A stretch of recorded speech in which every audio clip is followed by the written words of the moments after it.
மயிலேறி விளையாடு முகமொன்றே ஈசருடன் ஞான மொழி பேசும் முகமொன்றே கூறும் அடியார்கள் வினை தீர்க்கும் முகமொன்றே உன்னுருவமே வாங்கி நின்ற முகமொன்றே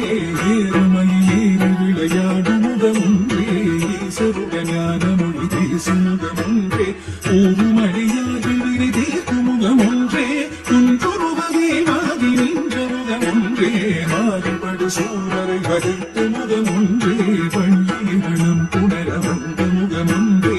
ஆறுமுகமான பொருளி அருள வேண்டும் ஆதி அருணாச்சலம் அந்த பெருமாளே மாறுபடு சூழலை வதைத்த முகமொன்றே